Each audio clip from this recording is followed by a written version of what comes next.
Got a great webinar today. What? You want me to write too? Strategies for very beginning or anxious writers. I'm really excited about this webinar. I love teaching writing. It's one of my favorite subjects to teach about. I love just the different strategies to help students overcome that writing anxiety. And one of my favorite things about teaching writing is once students overcome that anxiety and get to produce something that they're really proud of, a story, a creative writing, or whatever it is, on paper, like that sense of accomplishment, it's really, for me, there's nothing like it. I know for the students that I've worked with, there's nothing like it. So I'm really excited for you guys to hear what Janet has to say about writing, so you can experience those same things. It's a great thing. All right, let's move on to the next slide. The Zoom controls. So what we're going to ask you to do, use the chat to introduce yourself, which you're doing now, to share links and resources during the webinar. With writing, there's probably a lot of resources that you guys are already using that you may want to share with everybody. I know Danielle will be posting links into the chat connected to some of the stuff that Janet's talking about. The one thing that we're going to ask that you do, if you have a question for Janet about the writing presentation, please use that Q&A feature to ask that question, not the chat. That helps us track the questions and make sure everybody's question gets answered. So just use that. Thank you.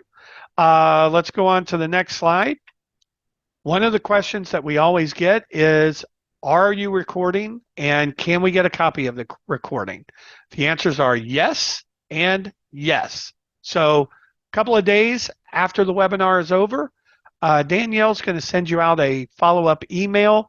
It's going to include a link to the webinar recording. It's going to include the slides that Janet's using for her presentation.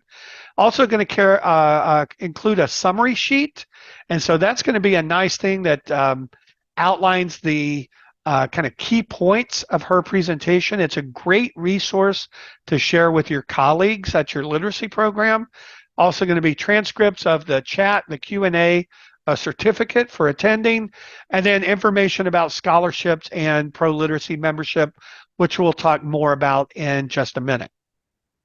You're going to get a separate second email with registration links to coaching sessions. And you can see the dates for the coaching sessions there. The links will be in the slideshow, but they'll also be in the separate email. For those of you who don't know, let's talk a little bit about what those coaching sessions are.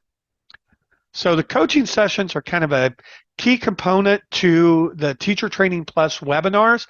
We realize that a lot of times we go to these webinars, we learn great strategies that Janet or some other presenter may be telling us about. We get back to trying to implement those strategies with the students that we're working with, and we run into a snag, and then we can't reach back out and find out what to do. So that's really what these coaching sessions are designed to do. So 1 to 3 weeks after the webinar, you get those links, you sign up for a coaching session. You can even sign up for more than one if you want. They're limited to 12 people per session, and it's just your opportunity to go there and ask questions of Janet about how to implement it, or I did implement this strategy. This is what happened. I was thinking about doing this. What do you think about that? And Janet will share her insights with you. You'll probably get other people that are attending that coaching session sharing their insights as well. So it's just a little more intimate, a little more focused on your needs, opportunity for learning. So I encourage you to take advantage of that. Next slide. I mentioned scholarships and pro literacy memberships. So one of the features of our Teacher Training Plus webinar series is we have scholarships available for New Readers Press materials. So there's $60,000 scholarships. We've given away about 2/3 of those left. So I think at this point there's maybe 15, 20 scholarships remaining. It's about $900 worth of materials. The remaining $100 goes towards tax, shipping, and handling. And it's really an opportunity for you to, if you hear about a set of writing materials or some other materials that you want to try out, it's an opportunity for you to kind of purchase classroom set and try those out with your students. So there's a link there. Danielle put the link in the chat. Encourage you to check those out. Pro Literacy membership. Also, everyone participating in any Teacher Training Plus webinar gets a 1-year free individual membership to Pro Literacy. And Danielle's popping that link in the chat. The benefits of that, there are numerous benefits to it, but one of the main benefits to it is we have our resource hub, Pro Literacy Education Network, and lots of resources on there. Lots of the resources are free and available to everyone. But some of the resources that are not, that are only free to members or only available to members, are tutor training, our basic literacy and ESL tutor training, free to members. So you can go on and take advantage of that.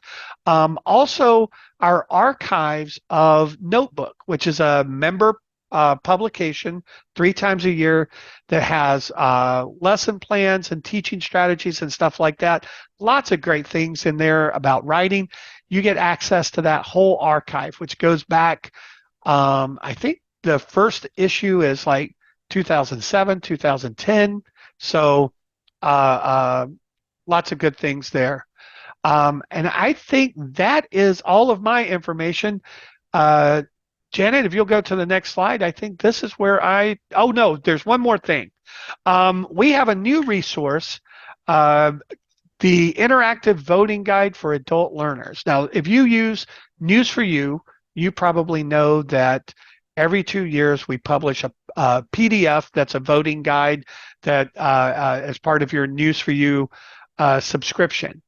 We decided to create an online course for adult learners that kind of takes that voting guide and expands on it, has a lot of interactive activities for students, and also includes like a lot of really good resources, including ones for each state to find out how to register to vote, to be able to check and see if you're registered to vote.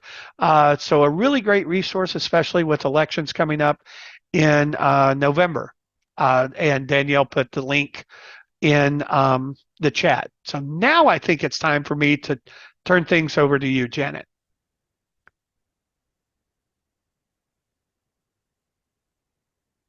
I'm working on it. Okay. Technology, isn't it great?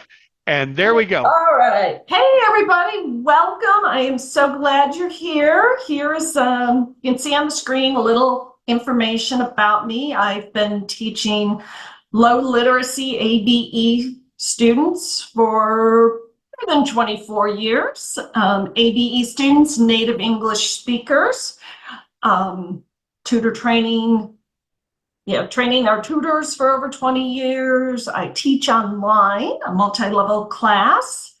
And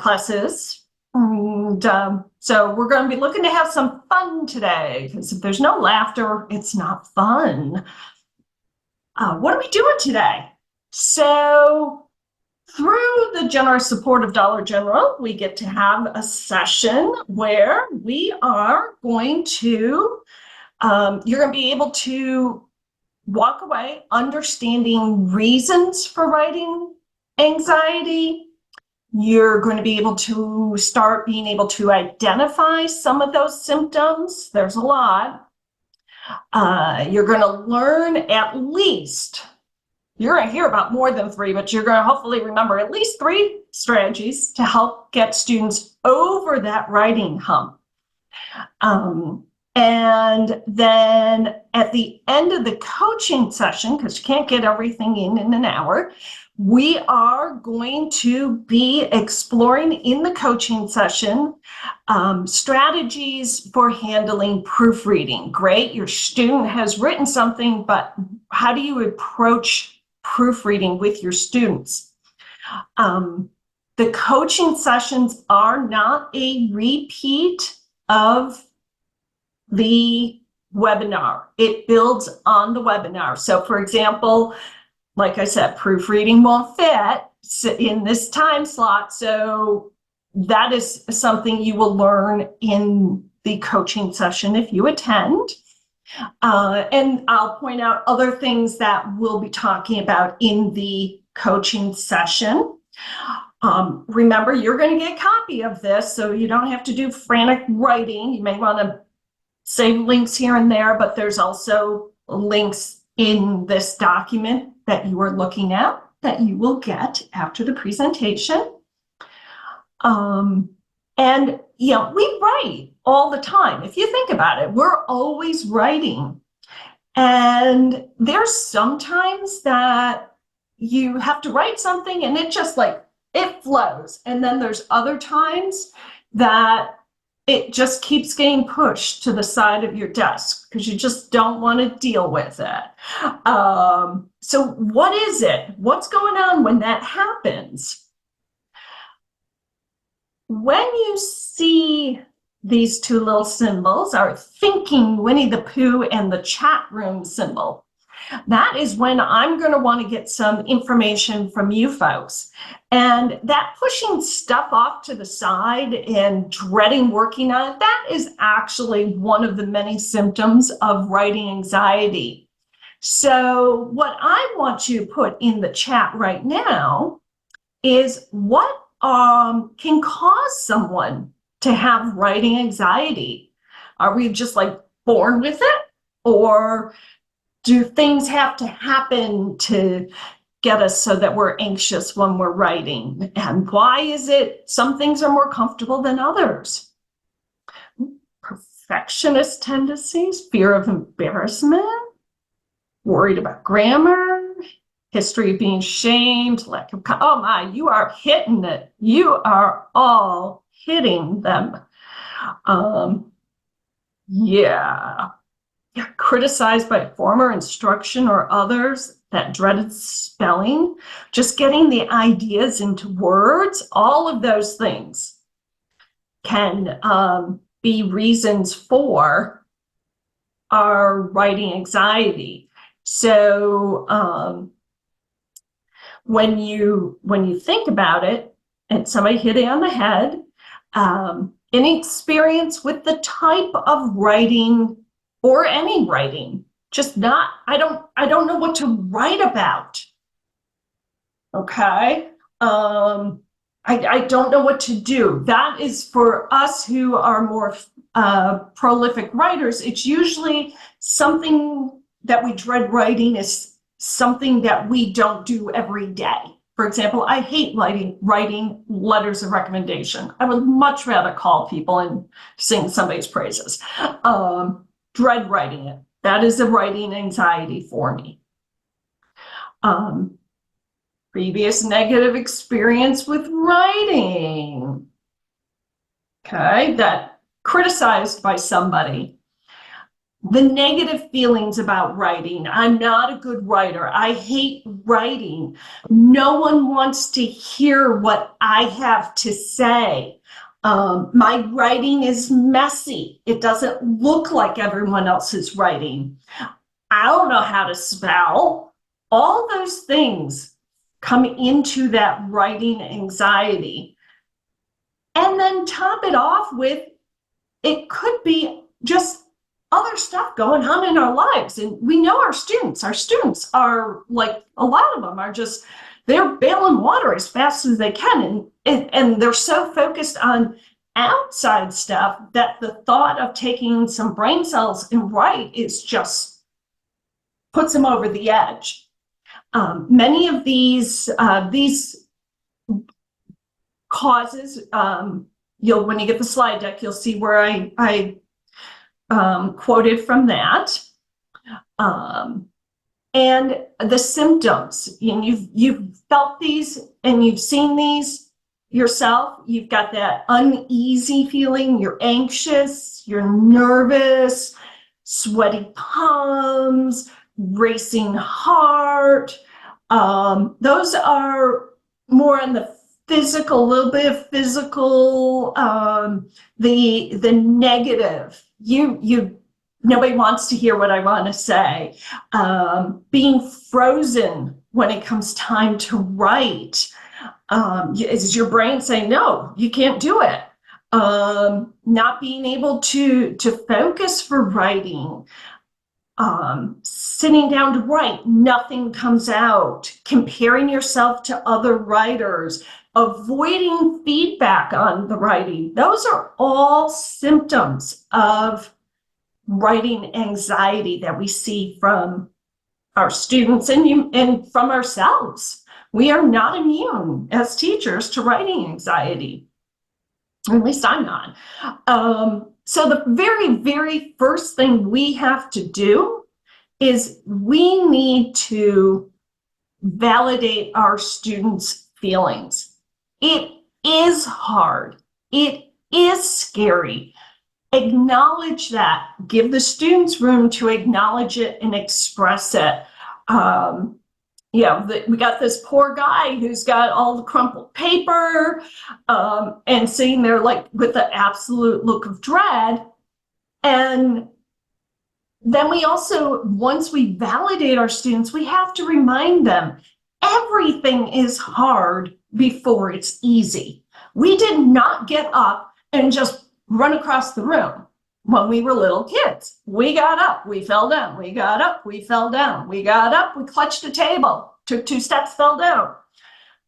Writing, reading, all learning is that same process. And we need to remind our students of that. So, your students in there, they got a piece of paper, they got a pencil. They don't even have to think about what they're going to write about. You're going to tell them to write the word hi.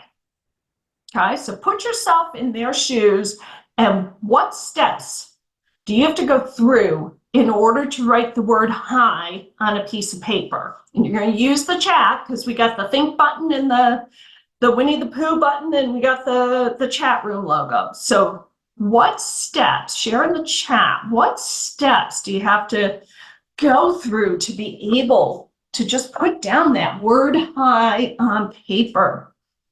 Motor skills, good. Just putting the pen on the paper.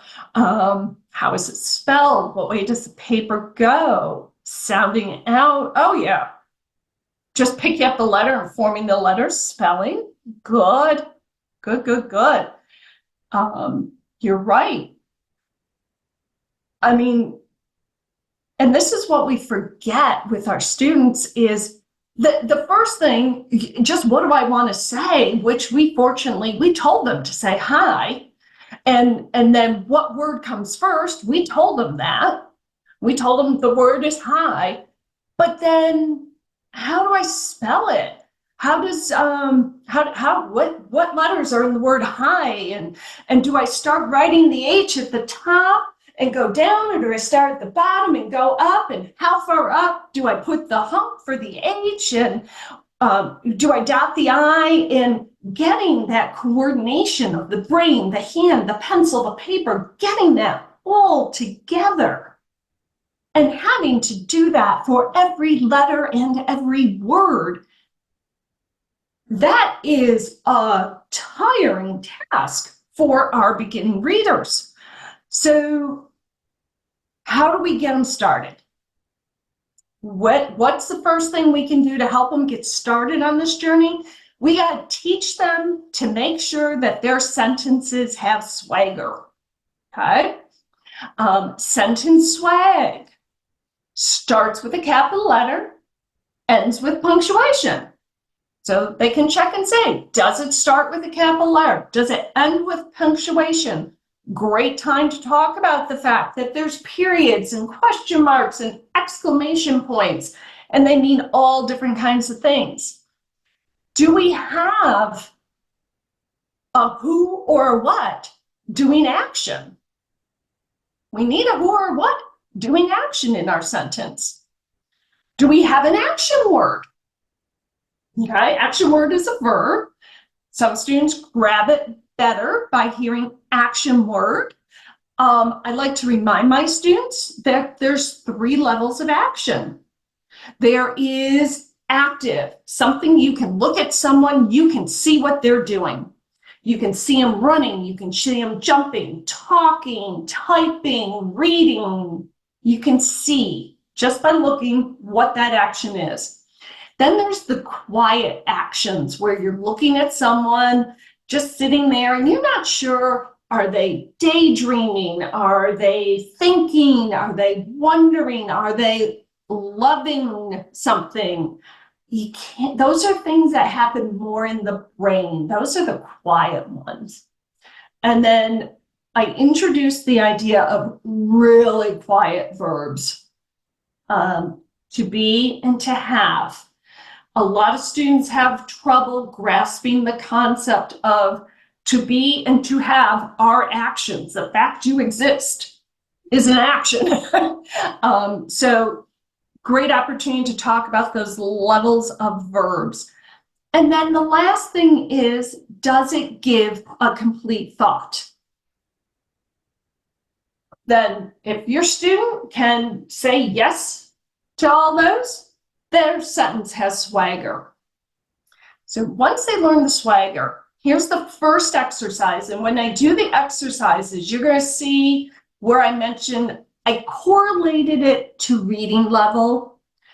But when you work with your student, you may find they have a much higher reading level, but for writing, they are very beginning. But I need some place to start. So this is for any writing level at all. And the first thing you're going to do is, as a group, you're going to decide on a topic. And then one student gives the first sentence, you write it on the board. If you're in a classroom, if you are one-to-one, you can write it on a piece of paper.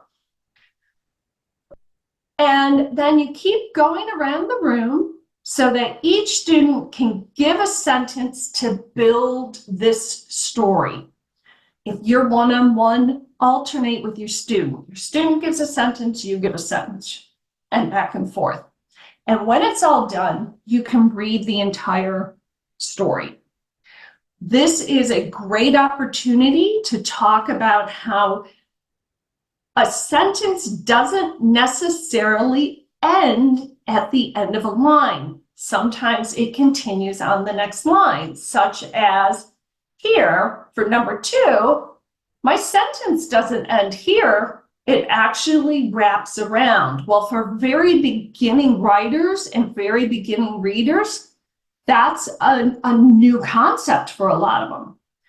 You also have the opportunity to talk about the organization of thoughts. When you sit back and look at the whole, hey, should we have put this into 2 paragraphs? Or do these sentences all relate? What if we took this one sentence and made the story longer about this? So great discussion opportunities.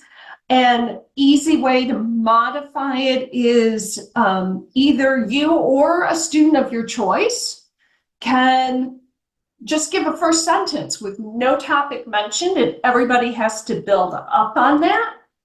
And then if you've ever seen the story cube manipulatives, I've done this with my class where I've passed out the cubes. There's all these little cubes with multi-faces, and I've just gone around the room and they've had to pick a picture on their cube, and that thing had to be in their story, yet match with everything that was said before.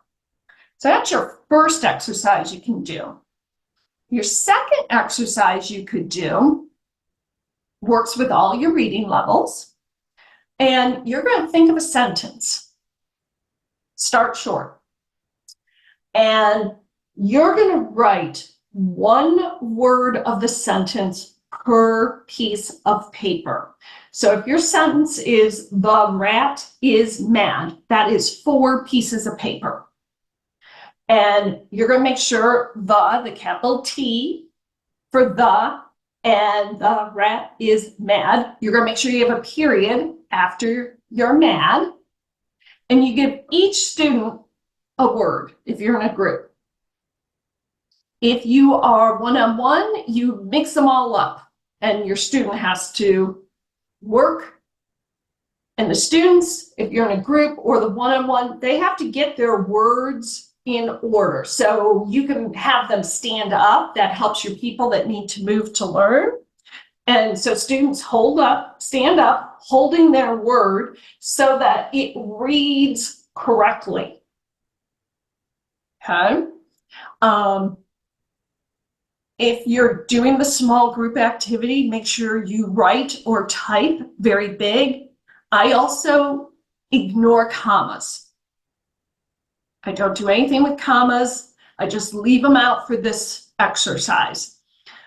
Start simple, go more complex.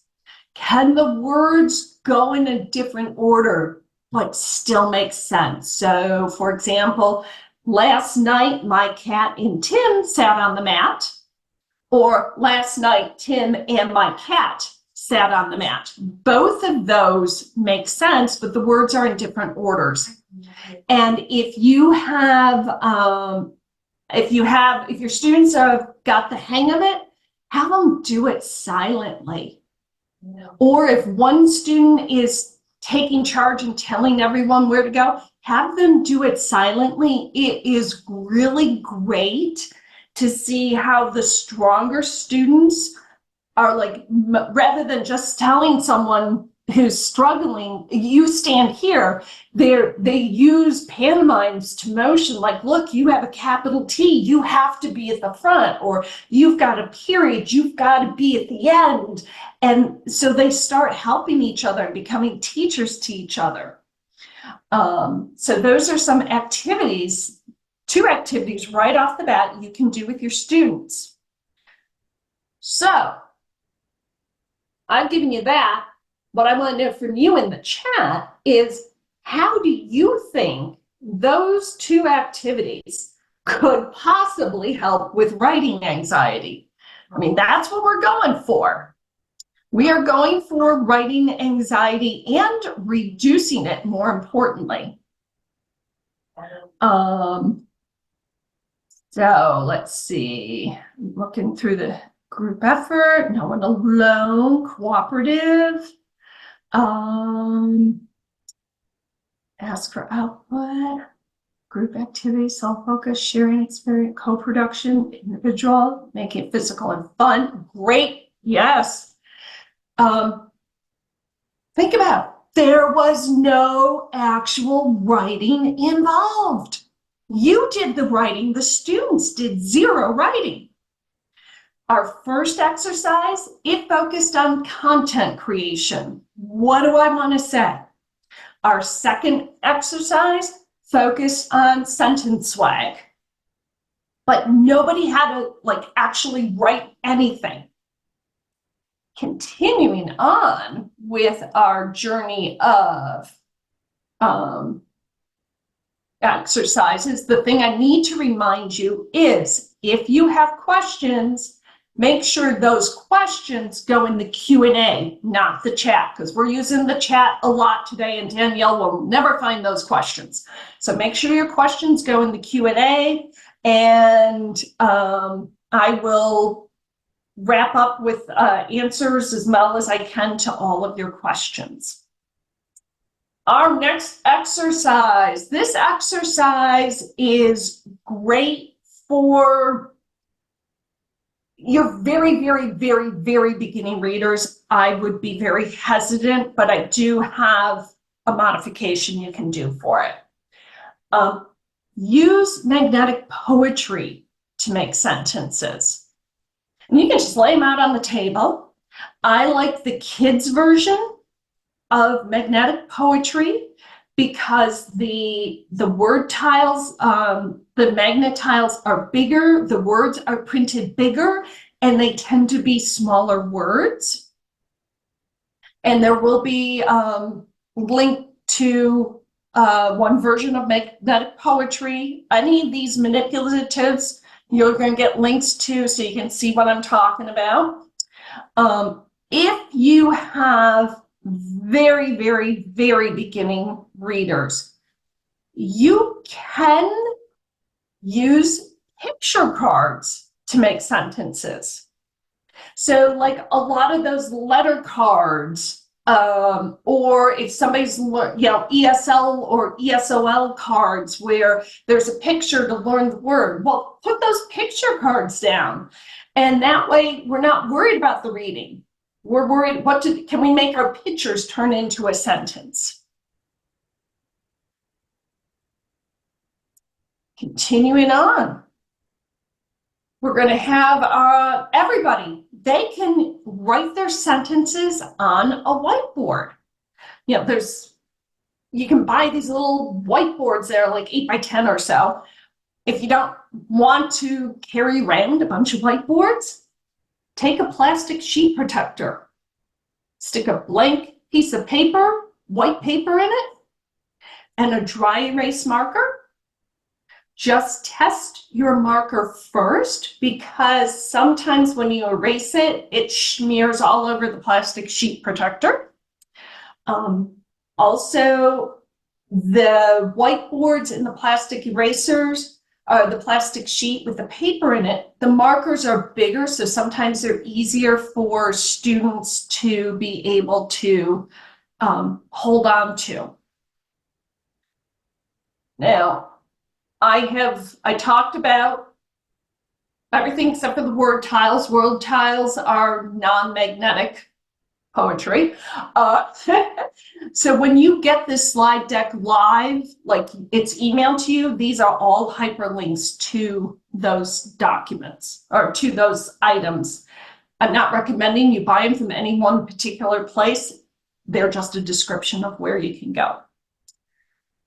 Okay, now,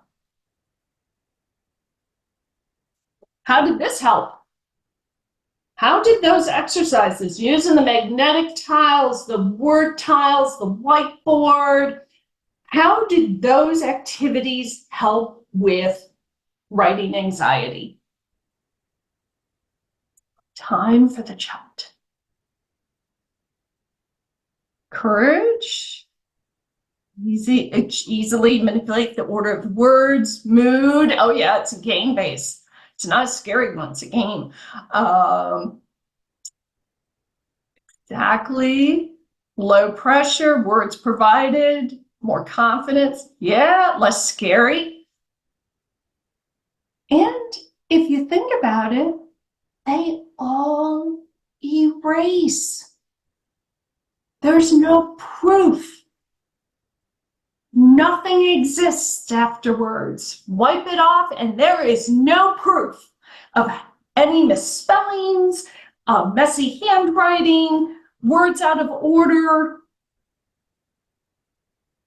Is wonderful. And that distraction with the activity also helps, it distracts from that anxiety, because they're more focused on how do I move stuff around. All right. This is now the moment you have all been waiting for. We're going to actually do one of the exercises. So, hands down, this has been the most effective exercise I have found for helping my students with putting paper to pencil, and in my opinion. Do not worry about writing down the instructions right now. I just want you to do the activity. I will give you the instructions afterwards.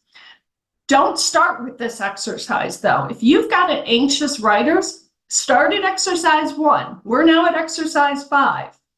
I had a college professor that did this in my basic writing English 102 class in college. And we'll do a little modification because we're online, we're not on a piece of paper. So what I want you to do is open up the chat. And once you open up the chat, you'll see at the bottom where it says 2. If yours says everyone or something, make it say hosts and panelists, okay? There's a reason for that. I'll explain that later. If you can't do that, don't worry. You know it's going to go to everyone. Don't want you to worry about it. What I'm going to do is I'm going to give you a topic to write about, and you are going to have 1 minute to think. There is no typing. You are just thinking. And after the minute is up, I'm going to give you a minute to start typing in the chat, and you're going to type for 1 minute. Now, if you get a brain freeze and you can't think about what else to write, just type your name 7 million times if you need to. Type the alphabet, hit random keys. The idea is to keep the typing going. And when the 1 minute is up, I'm going to hit send, and everybody just hit send. Even if you're in the middle of a sentence, just stop, hit send. This is not getting proofread. It's not going to show up for anyone except for, well, we're online, and if you have it sent to everyone, everyone will see it. But if you were in class with paper and pencil, nobody would see it. All right? So here's what I want you to do. Remember, no typing yet. This is thinking time for 1 minute. I have my phone set for a 1 minute timer. And your topic is, what is the space where you are attending this webinar like? Okay, so for a minute, look around. What colors, what shapes, what kind of furniture? What do you hear? Are there smells where you are? Just take that time to look around and think about what you might want to say, but you're not going to type yet.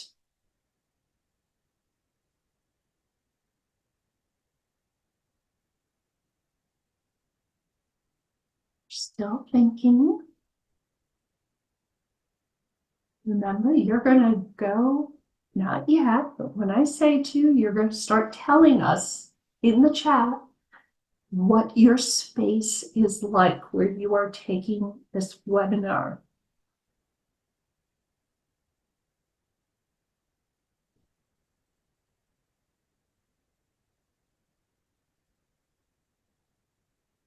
Okay, 1 minute is up. Now I want you to start typing. Just keep typing, keep your keyboard going, keep your pencil going. Nobody's going to look at it. It doesn't need to be pretty. Describe what the space where you are attending this webinar is like. You're going to keep going until I tell you to hit send.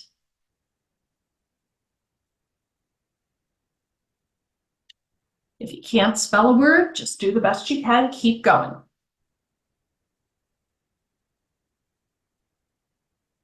Remember, no one's going to see this.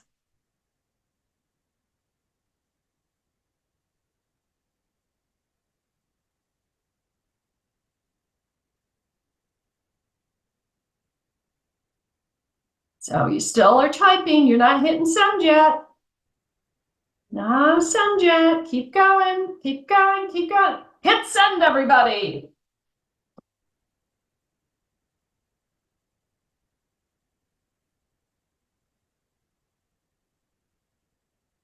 All right. So they're working their way through. When I did this with my class, and I said, "What was that minute of thinking like the first time?" And they're like, "Oh my gosh, that was forever. I didn't know what to do." And I had to keep reminding them to put their pencil down. And then, what was the minute of writing? Well, that was way too short. Okay, so it's an interesting concept of time. What it did is it got the students to think. They all assume that writing just spouts out of our head. They don't know how much thinking we did when we were driving to work or whatever. So before you start this exercise with your students, you need to remind them what the process is. Okay? You're going to think for a minute. You're going to write for a minute. That no one is going to see what you wrote afterwards. No one's going to look at it. And during the writing process, if they get stuck, they can write their name over and over again. They just have to keep the pencil going. And they're not going to worry about spelling. We have to give them the permission to not worry about spelling and just keep that pencil moving and that nobody's going to look at it. After you remind them, make sure they've got their paper and pencil ready, but their pencils are down. Students want to just jump right in. They don't like thinking. Give them the topic. In the beginning, make it very concrete. What is the person across from you wearing? Just like I gave you folks. I didn't ask you, what is your opinion about monuments around the country? Or what do you think about the bridge collapse in Baltimore or whatever? I'm very concrete. Look around. You can see, touch, smell. Give that to your students as starting topics. Okay? Very simple, down to earth. Set your timer for 1 minute. Just think, no writing. This is when you can give your students hints about look around. What colors do you see? I condensed it all at the beginning for you, but you can space it throughout the minute. And then once the minute is up, you can give them 1 minute to start writing, and they keep writing. Even if they have to do their name, remind them they can do their name, the ABCs. I remember in college, it was Christmas time, I drew a blank, and I started writing the lyrics to Rudolph the Red-Nosed Reindeer, because that's what popped into my brain. You can vary the amount of writing time. If 1 minute you think it might be too daunting for your students to write, give them 1 minute to think, keep that steady, but go to 30 seconds. You can lengthen, you can shorten the writing time. You can give them a topic. Eventually you can say, you get to write about anything you want. And there's no topic today. Or give them a really broad thing like football or grass or whatever. My experience with this is students in the beginning, like I said, 1 minute thinking, way too long, 1 minute writing, way too short. As they progressed and we started writing longer and longer, they realized that that 1 minute thinking isn't too long anymore, okay? That they could have used more thinking time. And that was a great thing for them to learn, because they were starting to acknowledge and realize you have to think before you can get your first draft down. And if you want even more activities, more writing activities that you can do in your class to keep them going, to help with getting over the hump, to keep practicing, other than just write a paragraph, come to a coaching session. Space is limited. They are not recorded. And so I've already told you I'm going to talk about proofreading at the coaching sessions. I'm going to talk and give you more activities. You can also ask your questions. The variety of what's covered in each coaching session is, I've got my plan, but your questions come first. So it's the questions that people ask is what makes each coaching session differently. Now, how did you think that writing exercise that you did, where you had think for a minute and then write for a minute, how do you think that helps with writing anxiety? So we're in our chat again. See, we're using the chat a lot today.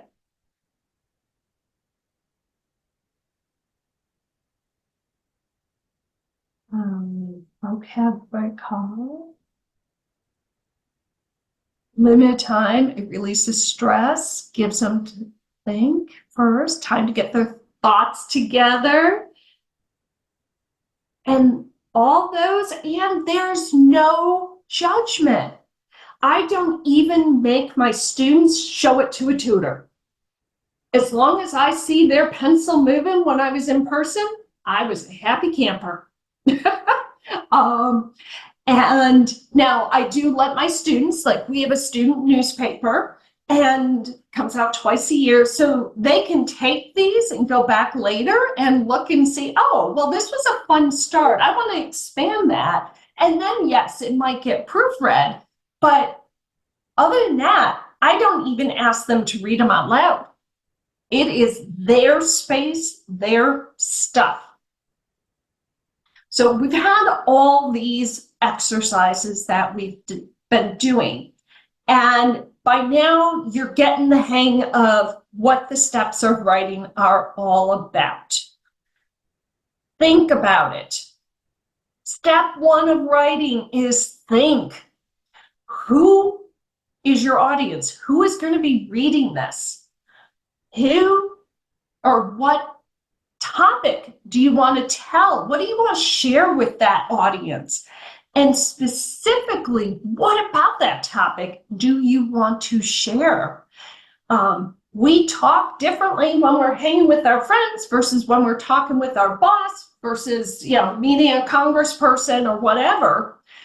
That whole idea of audience and what's important to share, our students need to learn to think about that. We do it instinctively, but they need to learn to think about their audience. I'm going to tell my best friend this, but I would never share that with my boss or whatever.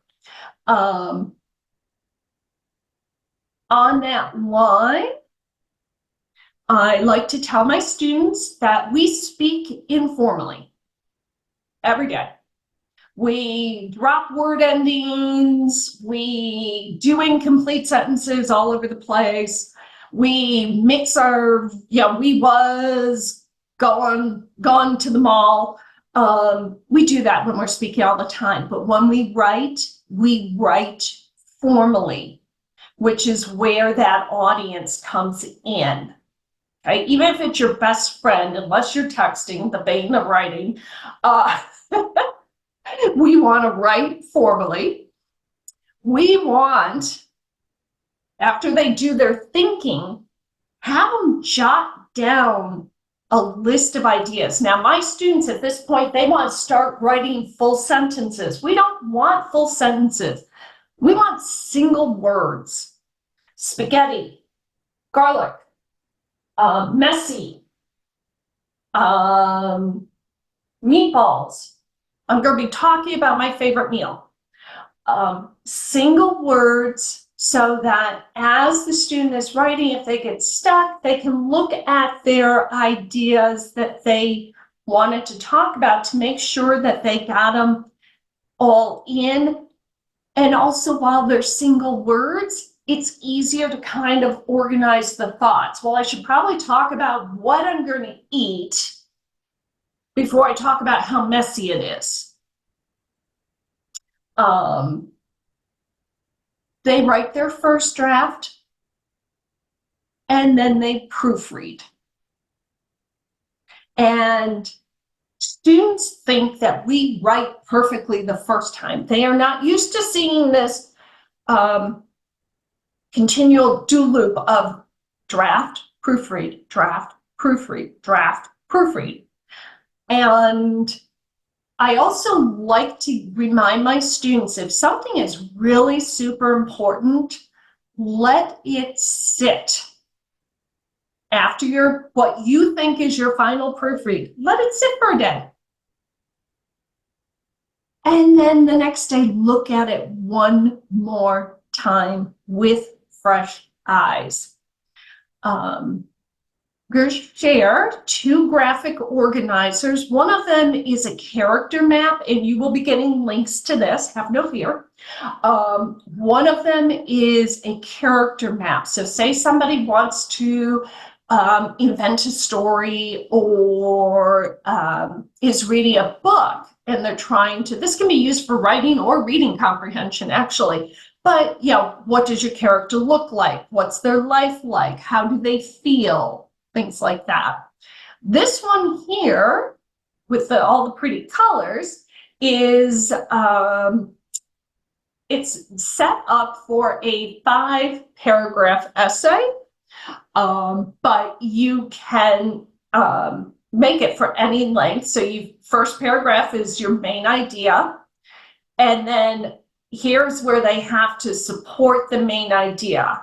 Okay, so favorite meal is my main idea. Spaghetti is my example 1, and then it's messy, it's this, it's that. Okay, garlic bread is my main example number 2, part of my favorite meal, da, da, da, da, da. And you can keep building your story from there. And there will be a link, like I said, to those graphic organizers. Now, if I have a very, very, very beginning writer, it is the exact same steps. Okay? They are still going to think. But the tutor does all the writing on a whiteboard.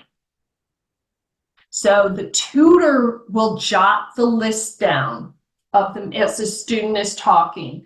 The student will tell the story to the tutor. The tutor writes it down on the whiteboard. Once it's all written down, the student copies from the whiteboard to paper.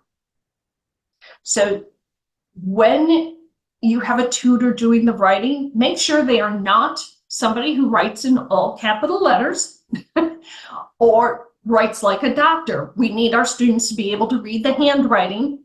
And the tutor, if the student says we was, the tutor should say we were. Do that transition, that minor editing right there, because at this point, this student is just focused on manipulating the pencil on paper, because they are going to copy down what you wrote. And then you can talk about did they get all the words written down? What are the word and the letter spacings like? If somebody likes to smush all the words together, have them put a finger, write a word, put a finger, write the next word, put a finger. A finger is wider than the space they want, but it helps them visually get used to it. And eventually they start creating space between the words. You're also going to get a link to some lined paper that is just barely wider than wide ruled notebook paper. It has the little dotted line, but the other paper that's designed for kids, those line spaces are so huge. I write big and I can't write that big. So this gets them used to writing at a size that is more form friendly if they ever have to write on paper, fill out an application or anything. And then they're going to recopy if they made any mistakes or if they need to practice their spacing. So exact same steps, it's just the tweak for the very, very, very beginning. You're taking, they just have to do the first step of making the letters. Going to remind you again, coaching session. So in the coaching session, handle the proofreading. How are we going to do about that? I will be sharing more graphic organizers that I have found my students have liked. They are pretty vocal about this one was dumb. I didn't like this one. It was too tiny or whatever. We'll have more writing activities. Any and all questions that you have, first we'll start with writing and then we'll move into anything else you have. These coaching sessions are not a repeat of the webinar. They are not recorded. So And I'll send you a reminder each week with the ones coming up that week. I know Danielle has already put a link into the chat with the coaching sessions. But the other thing I really need from you folks is to scan that QR code and take a moment to fill out a survey about today's session. Was this helpful? What would have made it better? Our whole purpose at ProLiteracy is to do things to help you. So how can we help you? And that is what we really need to know. All right. You'll also get a link after the presentation in a few days that also is just a link to the survey if you don't feel like doing the QR right now. Also remember, make sure you get that questions in the Q&A. I see there's a couple there. So do that. And then we've got the math track is the next session coming up. But you can also go back and look at other past Teacher Training Plus series. And so thank you so much. This is where you can reach me. I'll leave the screen up while Danielle shares the questions. And hopefully I will see you at a coaching session. So let's see, put the camera on here so I can see you. Great. So Danielle, what have we got? Thank you so much, Janet, for all of that great information. I love all the ideas to practice writing without having to actually write. It is not Danielle. Nope, I'm here to help today while Danielle's putting some stuff in the chat. Thank you, everyone. I know we're at the top of the hour. We're going to stay and answer all the questions in the Q&A. If you've got a question, feel free to throw it in there. If you do need to leave, we understand. Everyone's really busy, but all of the answers to the questions will be in the recording, so you could go back and watch those. But you're welcome to hang out here with us for a few more minutes as Janet tackles these questions. So first off, Janet, we had a question. After you showed us the sentence activity with the cards and students organizing themselves into the sentence, we had a question that said, would it still be meaningful if the students copy the writing after the modeling as part of their independent writing center? If you've got level of students who are in that very physical, how do I make the shapes of the letters?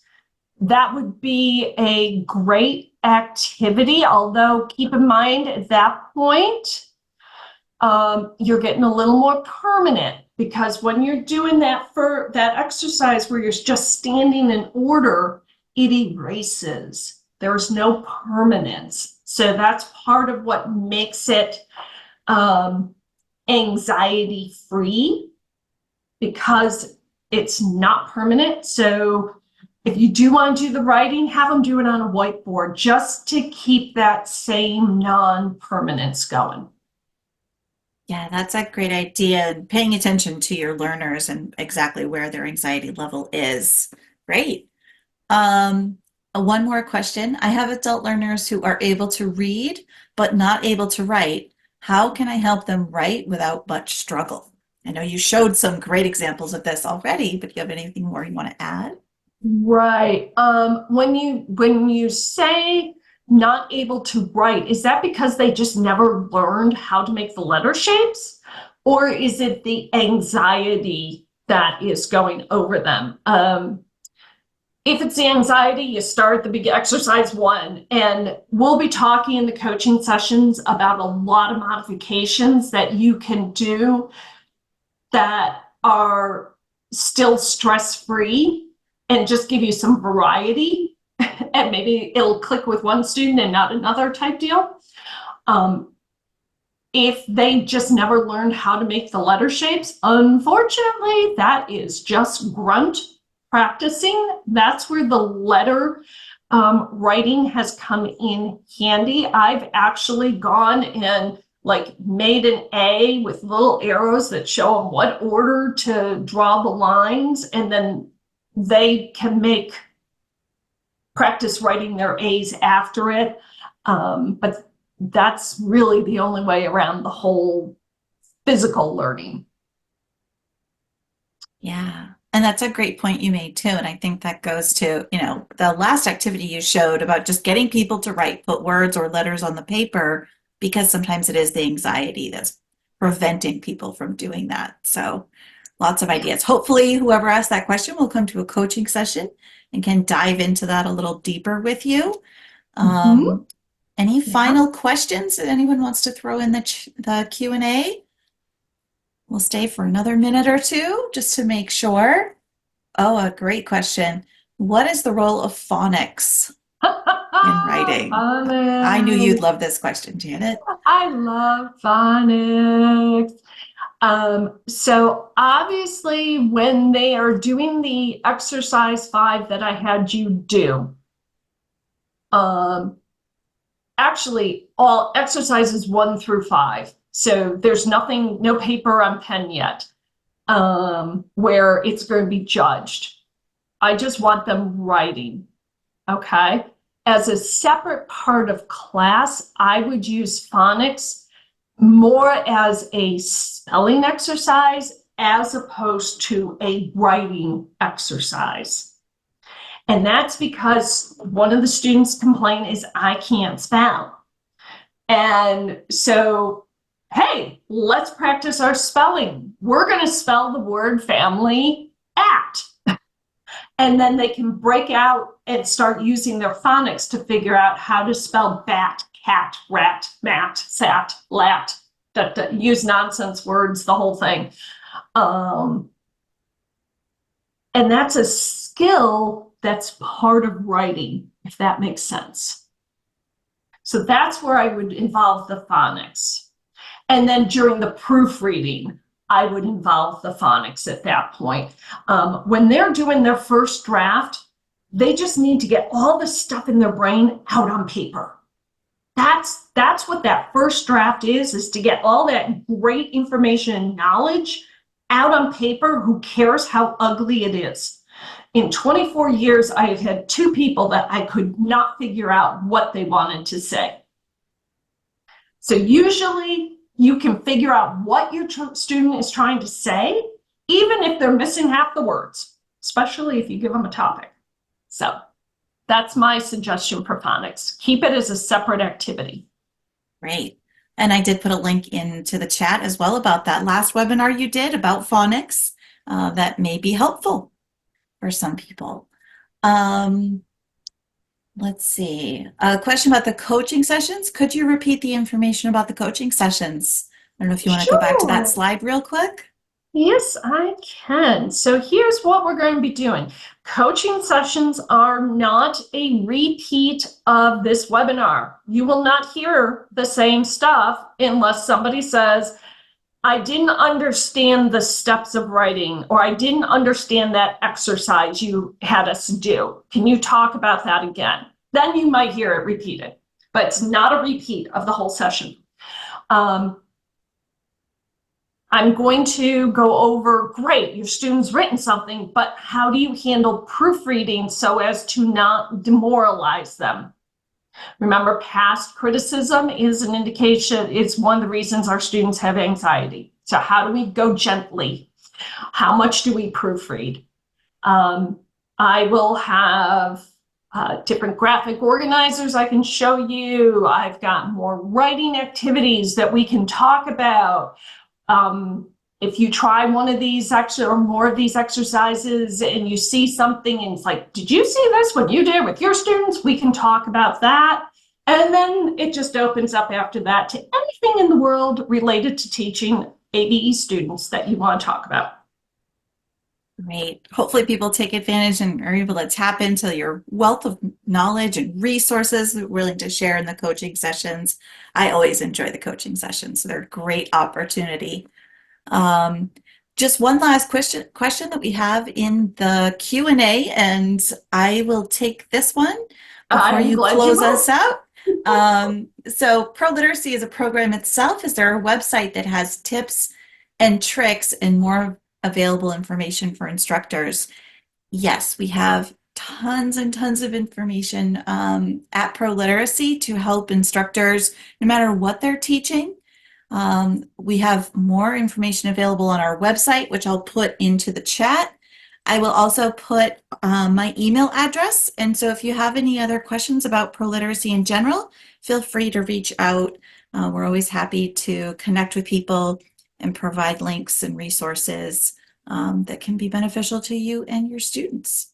So that was our last question. Thank you so much, Janet, for all this incredible information. We're happy to have you here today, and hopefully people join those coaching sessions. All right. Thank you so much, everybody.